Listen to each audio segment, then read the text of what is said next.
Hello, and thanks for joining us today. Look, everybody wants something big in business. And the one thing almost everybody wants is to grow revenue and to grow it as fast as you potentially can.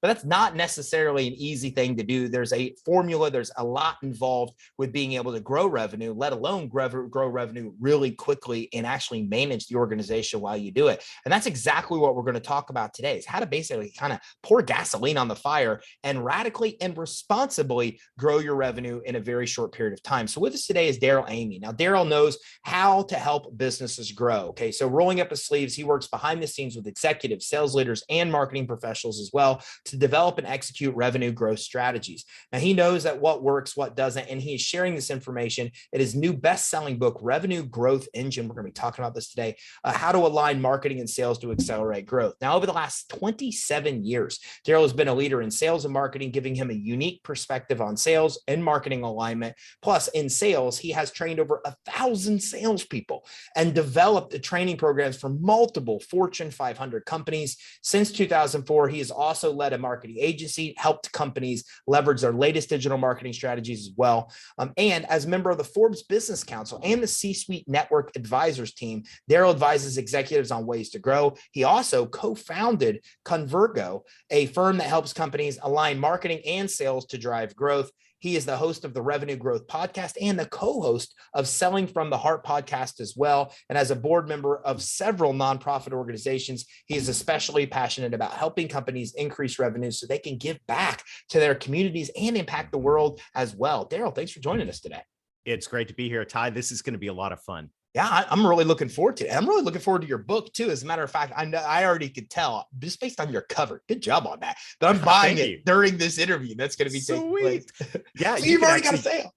Well, thank you. And actually, if you want to build a revenue growth engine, which I highly recommend, every business, every startup has a growth engine. The question is how many cylinders are in that growth engine and how well is it performing? But if you want to get a copy of the book, just text revenue to 21,000 and I'll send you a copy. I'll sign it if you'll pay the shipping and handling. But what we want to talk about today, though, is how to accelerate growth. And I know having been a part of started companies myself, I'm also on the board of a startup right now. And actively involved in helping organizations grow.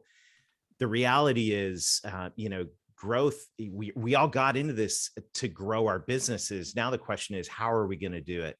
And that's what we want to talk about today is how can you create an engine that drives revenue growth that is predictable, that allows you to accelerate, and that makes sure you're not sitting around, 2 or 3 years from now going, why aren't we selling more stuff? And having that conversation. You want the graph to be pointed up and to the right and not, not flatlined. The reality I find, Ty, and I was just having this conversation this morning with a fantastic technology company in the upper Midwest, great organization, great entrepreneurial spirit, great people, great partners.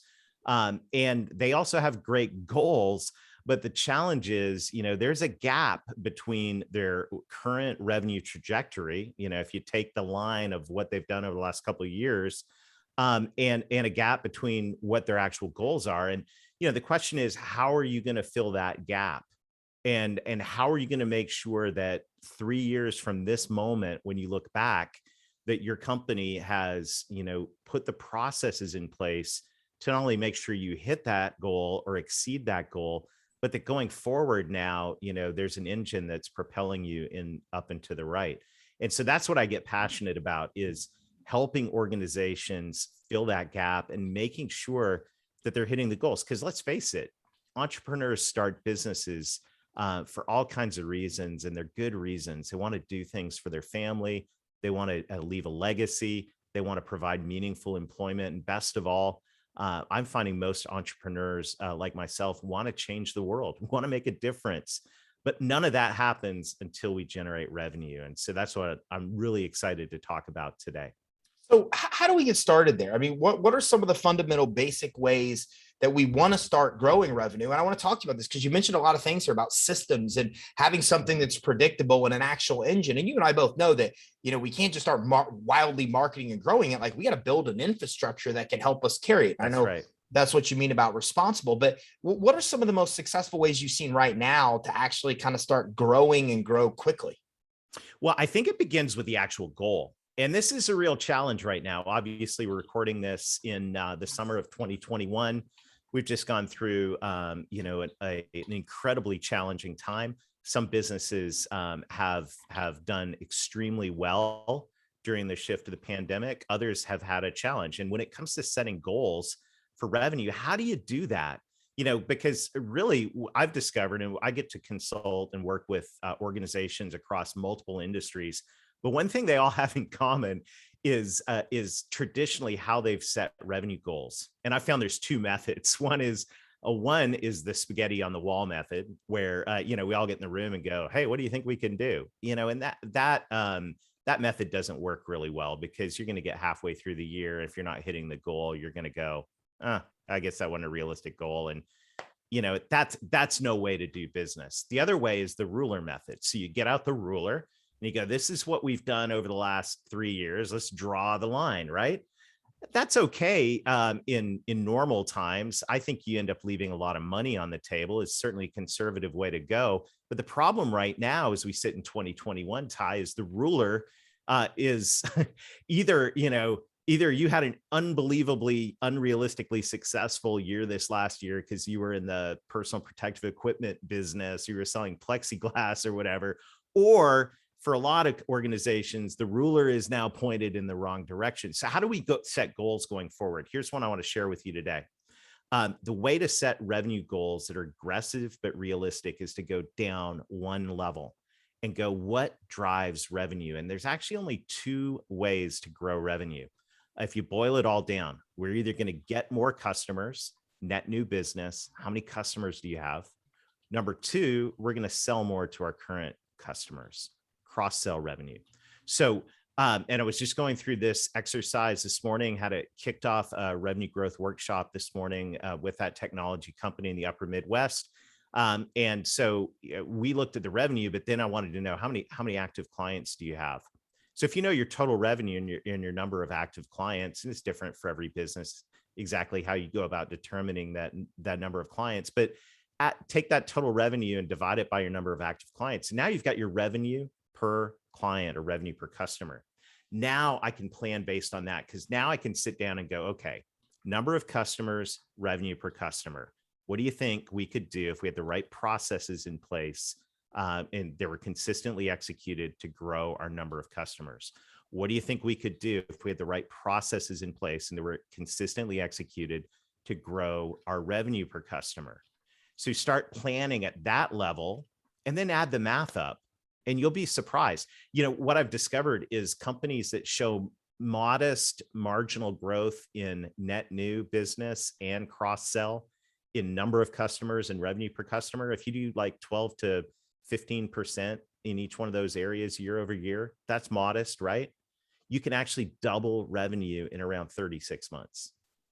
And so this is where, you start to get down below that big number. It's not throwing spaghetti on the wall. It's not ruler method. It's saying, how many customers do we have? And what's our revenue per customer? What could we put in place to grow those two things? That right there is where things start to become real. And that revenue number is not just some, blank $1 million number. It actually comes down to, this is how many customers we need to get, and this is how we need to drive our revenue per customer. So we left that meeting this morning knowing in 2022 precisely how many new clients this company needs to get and how much they need to, on average, grow their revenue per customer. Now we can get to work and build out the cylinders of the engine to be able to drive that growth. That's interesting. You've referred to cylinders of the engine multiple times. When you say that, what do you mean? So if you think about, I want to rewind to where I got the inspiration to write Revenue Growth Engine. I'd been involved in, as you mentioned in the introduction, I started my career straight out of university in technology sales, hardcore, door to door, objection handling. I mean, get it. It was tough. I was selling copy machines in 1993.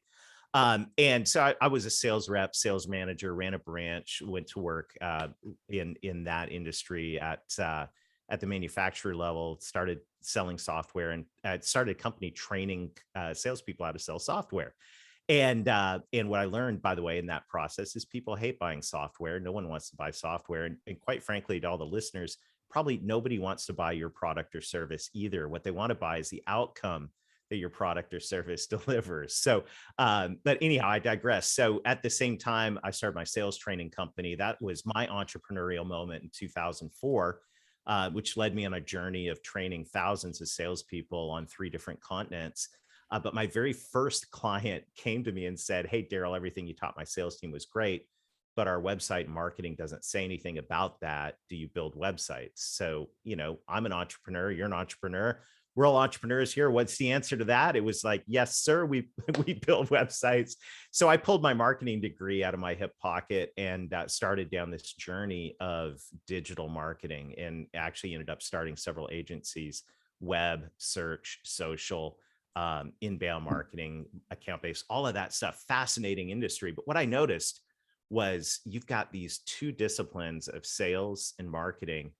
They're both speaking different languages. They're headed in different directions, but they're all aimed at the same thing, which is growing revenue. So the cylinders of your engine are the sum total of the sales and marketing processes that you have in place that are driving revenue. But here's the problem: not all engines have the same number of cylinders. So I actually got the inspiration for this book while I was mowing my lawn. And you may be listening in going, "You mow your lawn?" I said, "Yes, I mow my lawn because of 3 reasons. Number one, unlike the stuff we do all day virtually, I feel like I actually got something done. But number 2, I like to listen to podcasts. And number 3, nobody can call me while I'm mowing my lawn. So it's just like great moment of focus. So I'm mowing my lawn and I'm puttering down, doing this nice straight line in my 0-turn lawnmower. And I'm looking down my driveway and my car is sitting at my driveway. And I began to realize that my lawnmower has an engine, my car has an engine, but they're very different. My lawnmower has, I looked up now, 27.5 horsepower. And if I was to drive from where I am to where you are in Florida, I could get there on my lawnmower. It would take a long time. I would probably be very sunburned, and it would not be a good journey. And people would mock me openly on TikTok and social media platforms. Or I could get in my car. My car has 8 cylinders. It is finely tuned, as 427 horsepower. When I get on the freeway in my car, it goes, I could be in Florida, depending on my willingness to break speed laws, very much more quickly, let's say, than the lawnmower. So where am I going with this? Every business has a growth engine. I don't care if you started your business last week, 20 years ago, whether you're a startup, a small business, or a Fortune 100 company. Every business has a growth engine. It's the sum total of your sales and marketing processes that are being executed on a regular basis. So my question to you is, as you're listening in, how many cylinders do you have in your growth engine? And the premise of revenue growth engine is the more cylinders you can put in place to drive net new business and cross-sell, the more sales and marketing processes that you can strategically put in place, the faster your business is going to accelerate towards your goals. That's interesting. So a lot of people in starting a business don't even understand this. They don't understand processes at all. They don't even know what that is, or where to start to begin to create them. It's interesting because I even look at us. We just literally, I'm embarrassed to say this, like we literally just last year, I think, put in place a full-blown sales process because we didn't have it and everything fell apart, right? Because we didn't have that structure. So I'm living proof of what happens when you don't have that. So what's the systematic process to go from startup to then understand what kind of marketing and sales systems you need to create to be able to create that growth engine? Oh, that is a fantastic question. And if you think about that journey from startup, right? I mean, every business that exists today, even I just think about, I'm an Apple fanatic. Apple started as an idea, right? It started in a garage with an idea. HP started in a garage. I've actually been in the HP garage. It's in their conference room. They've got the garage. It started as an idea. What was the path to get from that garage to, a global company? What's the path for a startup that has a good idea? I think boil a business down to its most basic level, and you have people and processes. The challenge is for a startup company, you go, we don't have processes. I would say, yes, you do. They're just all in your head. They haven't been documented. I'm a huge fan, and a lot of the growth strategy work we do is an ecosystem of businesses that use the entrepreneur's operating system, as written in the book Traction. And I highly, highly recommend Traction by Gino Wickman for all businesses and even startups, because I think it gives you the mentality of going, where are we going to go with where are we going? What are we aiming at? If you boil a business down to its most basic level, you have people and processes, or for my fellow Canadian friends, people and processes. So you've got those two things there. And as a startup, what I would say everyone needs to be aiming for is to build processes. And you go, well, how do I do that? Well, the first thing you do is you just start documenting, drawing out, whiteboarding what's in your head, what you do right now. Like, you just start drawing the boxes and trying to connect the dots. You may go, Darrell, well, is that the perfect process? Nope, not at all. But as Gino Wickman says in Traction, he says, until you write out a process, you can't improve it. And until you write out a process, you can't train anybody else how to do it. And the challenge for a lot of startup companies is we want to bring in, the rock star unicorn salesperson and the rock star unicorn marketing person. And if we only depend on the people side, and we need great people, don't get me wrong. I believe what Jim Collins says is that people is the most important thing. But right behind that, people being the most important thing, is capturing and documenting processes so that as you scale, you're able to bring more people in and go, hey, this is what we do here. The problem is inside most businesses, and I'm not just talking about startups, I'm talking about medium and large companies with tens, hundreds of millions of dollars in revenue. What's happened is you've got HR processes, you've got finance and collections processes, you've got shipping processes, support processes. But when you get to the sales and marketing department, it's like the Wild West. I mean, you've got literally, you got the salespeople hanging outside the saloon, twirling their guns and tumbleweed blowing by. And, we all been in those sales bullpens. I've been one of those, right? Where, you just go, well, we need some good ringers in here. Maybe, but you need a consistent sales team. And marketing, we're not better. I mean, marketing, where sales is like, y'all go out and sell something, make some calls. Marketing is, a lot of times not much better. Hey, let's run an event. Let's do a campaign. I need a brochure. What we need in sales and marketing is the same level of process, documented and improved, for driving these core growth things, for driving net new business and driving cross-sell revenue. So in Revenue Growth Engine, and if you want a sneak peek of it, just go to revenuegrowthengine.net to our toolkit, or text revenue to 21,000. That's revenue to 21,000. In the book, we actually map out, and this was my journey in building the Revenue Growth Engine, is I wanted to map out what a growth engine looks like. And we actually have the whole map. It's in the book. It's also, you can download it for free off the website.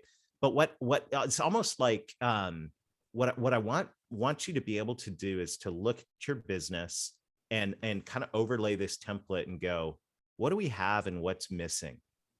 And, as a startup business or any kind of business, you can't fix it all overnight, but start to ask the question, what are the things, if I added this, process to drive net new, if I added this process to drive cross-sell, what would have the biggest impact the quickest? Where's the low-hanging fruit in my business? And I'll give you an example of this. I think a lot of businesses, Ty, by the way, are usually, they lean towards either being good at net new or good at cross-sell. They're either good at landing new deals or they're good at expanding in their client base. And I would say that if you're not strong in one of those areas, that's where you should start to build processes. So I was talking to a company just this week that they were doing great at landing net new business. They had a great sales team. They'd go out and they'd close it, they'd bring it in, ring the bell, and they'd move on to the next deal. And they were leaving thousands, millions of dollars on the table in terms of being able to cross-sell more to their current clients. They were just so focused on, let's go get some more clients. So one of the processes they're going to put in place, and this is actually really simple, but this stuff doesn't have to be super complicated. They're going to start to do a periodic business review for most of their ideal clients. They're going to work with them quarterly, and they're going to have a cadence where they go in and they say, hey, once a quarter, let's check in on your business. Let's find out what's going on in your organization, what your goals are, what your challenges are. And, based on that, now we've got a consistent touch point. We're continuing to add value. As my friend Mark Hunter says, you don't close a deal, you open a relationship. They're going to grow that relationship. And based on that, the goal is to cross-sell more of their products and services along the way. And as they build that client loyalty, also get referrals for net new business. So there's a simple example of one basic sales process after the sale that can yield massive results for a lot of companies. But it just doesn't get done because as that company said, I said, well, do you do these business reviews? Not really. Is it documented? Nope. Is there a process? Nope. Are there sales tools or training around it? No. Okay. Well, until we document it and provide tools, training, coaching, and metrics around it, it's probably not going to happen. So the good news is once that process is in place, and I've seen this happen multiple times, just that one cylinder added to the engine starts accelerating revenue. And that's where stuff starts getting fun, because you know what, you've got it. We're on the business credit show here, right? You've got to, if you want capital to grow your business, number one, you got to drive revenue, and you've got to be able to pay that capital back. So these cylinders, I think, are the components. As you begin to document processes and have a plan, I think you're also building a platform to be able to get the capital you need to grow your business as well. Let's talk about both sides of this. I mean, what are some of the most effective ways you're seeing right now of being able to get out there and attract new customers into the organization? Yeah, it's well, I think the first thing you need to know before you even go about the tactical side of that, because there's a ton of marketing and sales tactics you can use to prospect and drive customers. But I say most businesses are chasing leads. And most of the arguments between marketing and sales are about leads. And, these leads are garbage. You don't give us enough leads. Hey, here's some leads. These leads are crap, all that back and forth. I say, stop it. I believe that most businesses, the reality is you don't need leads. You already know who your leads are if you understand who your ideal clients are. So here's the challenge a lot of startups get into. And I've been, I've made most of this is born from the University of Hard Knocks. I've got an MBA, but the most valuable lessons I've learned have been over the last 27 years in the University of Hard Knocks. You go out as a startup and you go, we need revenue, so we're just going to sell to anybody who will buy from us. And we start trying to boil the ocean. But the reality is, whether you're a startup or an established business, every business has a sweet spot. I call them in Revenue Growth Engine ideal clients. One of my favorite books is Mike Michalowicz's book, The Pumpkin Plan, where he challenges us to go after identifying who is best fit for our organization. Because when I do that, when I know who my ideal clients are, and in our workshops, we'll actually sit down and go, who are your favorite clients? Who are the types of clients that can buy everything that you sell and are a great cultural fit with your organization? And we'll document that. And then we'll go, okay, now we know our ideal client. Let's take that template and let's overlay that on the marketplace and figure out who our ideal prospects are. And for most businesses, especially if you're in the B2B space, you should be able to take that ideal prospect profile and build the list. Gino Wickman in Traction calls it the list. These are our people. So I say, stop, trying to go, we need leads. I say, you already know who the leads are. What you need is engagement with your ideal clients. So, and this is super helpful for startups as well, because you can't boil the ocean, unless you're Apple or Disney or Coca-Cola, or, insert Fortune 500 company here. You don't have the marketing or sales budget to sell to everybody. And the reality is, what we need to do is understand who the best fit clients are that can buy everything that we sell, and are a good cultural fit for our organization. And then based on that, we can begin to look at the sales and marketing tactics that are going to work best to get engagement with those people, in using a message that's going to resonate with those people. Because once I know the ideal client and ideal prospect, then I can actually deliver a message that's meaningful to them, beyond just the general, we're the best, we're awesome, we're amazing. And a startup, you better have a focused message, or you're really going to have a challenge trying to convince people that you're the best, because you're new. You got to have something. So I say, figure out the ideal client, and then that begins to inform the specific marketing and sales tactics you'll want to use to go after the ideal client. Makes sense. I mean, develop that dream avatar of who your perfect client is, and then develop your message to be able to speak directly to that person. When on the sales side, I'm curious, do you what do you think in all your experience you've seen with sales organizations that's successful? Is it scripting?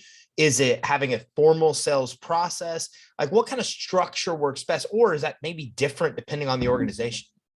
I think it does need to be, it needs to be a process for sure. And I'm a huge fan. I was speaking at the Outbound conference a couple months ago. By the way, if you're in sales, I highly recommend the Outbound conference. It's just a source of fire hose of sales training and inspiration and collaboration. But what I've come to believe, and inside that, one of my friends is Jeb Blunt. Jeb wrote a phenomenal book called Fanatical Prospecting, which I highly endorse. And in that book, he gives a framework for making a prospecting call. And then there's frameworks for objections, and et cetera, all through the sales process. And what I believe, Ty, is we do best when we give our salespeople two things: framework and talking points. So we train them to the framework, so they know how to make, a call. They know how to handle objections. They know, how to craft an email and all of that. But then we also give them talking points so that they understand. I said earlier, buyers don't buy your products and services. They buy the outcomes those products and services deliver. So if I've got a framework for how to make a prospecting call, I should also equip my sales team with the talking points. We call it a focused message plan, where they go, the framework may say, Ty, I'm calling to set an appointment with you today because blank. Now I need that focused message plan to go. Ty is the HR director for a manufacturing company. That's one of our target markets. Ty, I'm calling to set a appointment with you today because other HR directors in manufacturing companies are concerned about the new OSHA regulations, right? So now I've got a framework. I can train my reps to the framework, and now we're inserting message points that are resonating with that target market, that ideal client. So I say, look for frameworks that you can almost, fill in the blank, and you can train around those frameworks. And that to me becomes, the framework can be semi-permanent. The messaging is always going to change. And this is one of the things, I've been talking about a lot this year, is how the message needs to change, because your products and services may be the same, but as the market evolves, especially as we move into the recovery phase, the outcomes that your clients want are shifting. They may have wanted resiliency, redundancy, and remote work, to survive the pandemic. If you're in the tech space, now they're looking at how are we going to navigate a hybrid work environment? What is, if you're selling technology, for example, you're not selling technology, you're selling the ability to successfully navigate a hybrid work environment, for example. So you got to look and understand, keep your ear to the ground in terms of what your ideal clients actually want, what's going on in their business or personal life if you're B2C, and be able to fill in the blanks in those prospecting and sales frameworks with those specific outcomes. Great stuff today. I mean, there's a million things we could dive into, and I guess that's the purpose of having the book is, we kind of skim the surface today, and then in the book you get to take a deep dive. So where can everybody go to be able to grab your book and be able to learn more from you and your team? Yeah, just text the word revenue to 21,000, or if you want to go to our website, revenuegrowthengine.net, you can get access to our toolkit. I'll ship you a copy of the book if you'll pay the shipping and handling. Of course, you can go to Amazon, Audible, wherever fine books are sold, and get a copy of the book. The most important thing, though, is I want to make sure, especially if you are a visionary entrepreneur that wants to make an impact in the world, I want to encourage you to build your growth engine, because the world is depending on us. Right now there are a lot of problems in the world, and those problems are being solved by visionary business people and visionary nonprofits. And I believe as our visionary business people grow revenue, we're growing also the resources to be able to solve the problems that nonprofits are tackling. It all works together. And so anything I can do to cheer you on and encourage and equip you, I'd be happy to do. But more than anything, I just want to say to you, Ty, thank you for what you're doing on the show, and all the listeners. Thank you for what you're doing. You're taking ideas, you're turning them into action, and I'm right here cheering you on. I applaud you, and you're exactly what the world needs right now. Thanks, Darrell. I really appreciate you coming on again. My pleasure.